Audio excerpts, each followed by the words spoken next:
wrong with my hair? Nothing.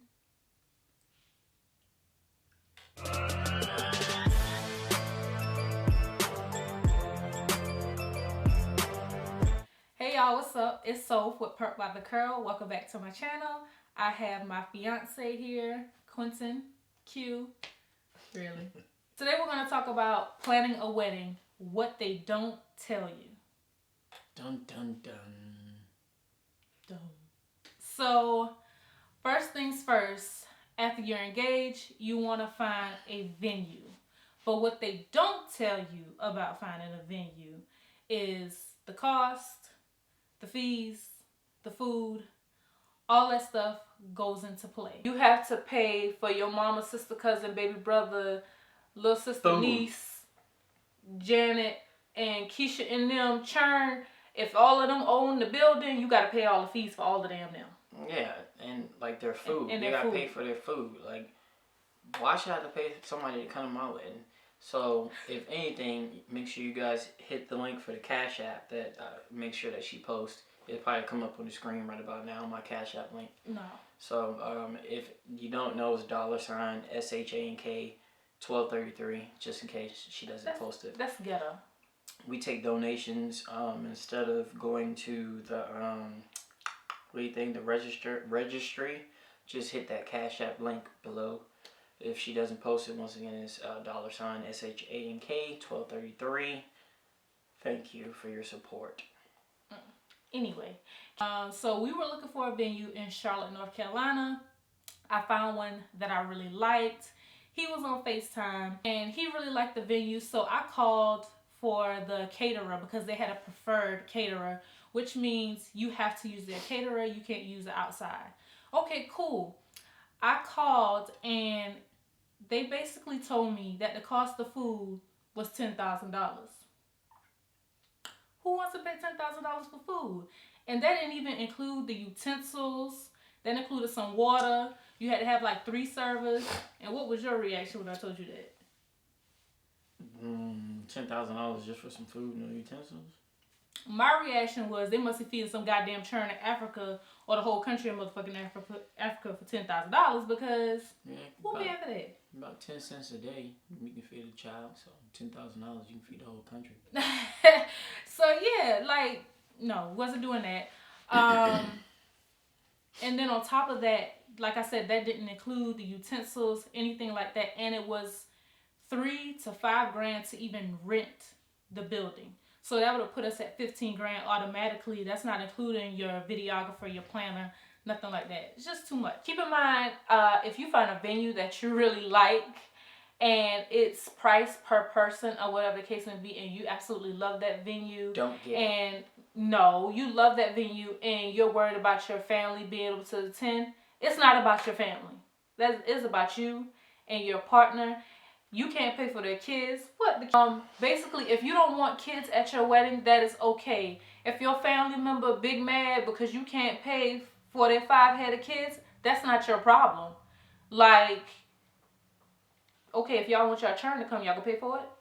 You go watch them. It's an adult-only event, especially if you know you want to listen to the type of music you want to listen to. You don't gotta have kids. We have 2 kids. And our kids are going to be in the wedding. And after the first part of our reception, our kids are leaving. Because when it's time for the garter and, you know, I want to bust down, you know. She don't want them to be tainted by her image. Real quick. Whatever. I, don't want them there for that. And then there's only going to be 3 kids at our wedding and they're leaving at the first part of the reception. After they eat, of course. And then, yeah. Give them some melatonin for the ride home. That's true. People that say you should not give your kids melatonin. What people say? Yeah, do we give a fuck what people say? What's I saying? Fuck them them people. One of the things that I didn't know when planning a wedding, is the stress. Even though I was overseas, it was still stressful, more so for her than me because she basically planned everything from start to finish, and I'm just cool with like whatever, at the end of the day, it didn't matter to me who's there, as long as me, her, and the person, commencing, that's what you call it, commencing? Officiant. Oh, there you go. What? Officiant. Officiant. Yeah. That's what. Okay, officiating the wedding, the official or referee, whatever you want to call it, the person doing the what do you call the person? Not the chaplain, the reverend officiate. As long as the three of us was there, I can really care who's there, where we doing it at, when we doing it, what time we doing it. As long as we do it, Of course, the cost $10,000. Ain't nobody paying no $10,000 for no venue. And like she said, you don't get no utensils. Like, we don't even get the plastic joints that come in a box, like the 100, 200 in a box, the plastic joints. We don't even get that. Like, so for $10,000, you should be getting like the whole shebang. You know what I'm saying? Like everything. And like I said, mainly just the stress of it all, because it's very stressful. Of course, for the woman. You know what I'm saying? She wants it to be perfect and magical, and then came this thing about this whole fog machine. That we're not gonna start on the fog machine. First of all, the fog machine was for the look. It just blows out and it looks like you're dancing on clouds. Looks like you're just being extra. It's not extra. It looks like you're just being extra. This is like not the Ringling Barn and Bears Circus, whatever you call them, the Ringling. What? This is not the circus, but we go look like we dance on the clouds, because little do he know I got the fog machine. I ain't pay for that shit. He paid for it. And did. But anyway. But yeah, just to piggyback off of Q, the strain that it puts on a relationship is real. You're going to argue because you're going to figure out that you're not on the same page about a lot of different things. And I wouldn't say it's so much as arguments, it's just disagreements. Because you'll want one thing and then he wants another, doesn't want anything at all. So like, guys think when females describe certain things, it's just this extravagant, over the top thing. So, for example, I told him the theme of our wedding is Winter Wonderland. He thought I was about to have snowflakes hanging from the damn ceiling with trees and stuff everywhere, all this extra lighting and all the whole 9 yards. I had to bring it back down to Jesus to understand you don't have to do all that to have a theme for the wedding. Well, I don't know what kind of Jesus you was bringing it down to, because the Jesus you was bringing it down to is pretty expensive. So that's a lie. I mean, and then it's still like snowflakes and stuff hanging from the chandelier. We not having no snowflakes. There's a big tree in the middle of everything, and y'all ain't no trees. Ain't not a nail tree at our. No, I lie. Exactly. That tree is downstairs is already in the venue. Don't believe this man.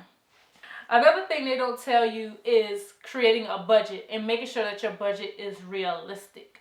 So whether you want to spend $5,000, $10,000, $15,000, whatever have you on a wedding, you want to make sure that you stay in that budget. So when you're looking for your venue, you want to price out your venue, price out your videographer, and also price out your food if it's not included in the venue, so you can see where you stand.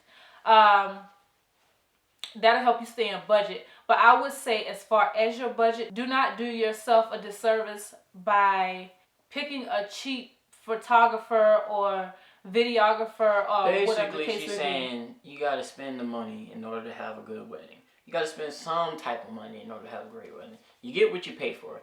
That's what she's saying. So if $5,000 within your budget, then that means you got to make sure your photographer, your DJ, your what do you call the decor person who decorate the stuff? Yeah, your planner, the decorator. Yeah, decorator, planner. If you need a planner, your dresses, your suits, and all that. You gotta make sure all that was within your $5,000 budget. And realistically, if you want to have a good wedding, she's saying no.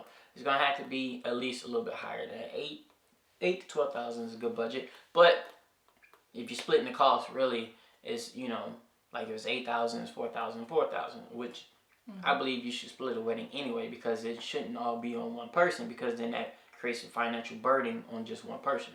Okay. Now, if you're coming together anyway in a marriage, then everything from that point on is teamwork. Everything should be split down the middle. You know, some think the man should pay for everything. Got it. Good. If he got that good of a job, I don't care if I was a millionaire. I'm still not paying for everything. But he can you pay know, for everything, y'all. He's it's sitting not here acting happening. like he It had didn't no happen. money. He's I'm sitting here broke. acting like I'm broke. broke. So, you know, I don't know if I'm ready to sign my life over $40 if he broke. I mean, you just asked me today who's paying for Starbucks. I mean, I'm just saying, you know. So, Y'all better tell she us to paid. find some money.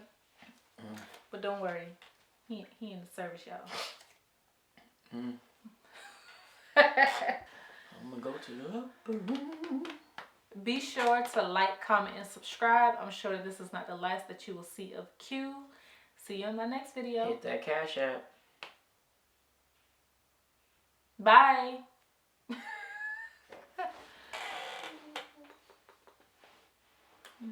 Smell like corn chips.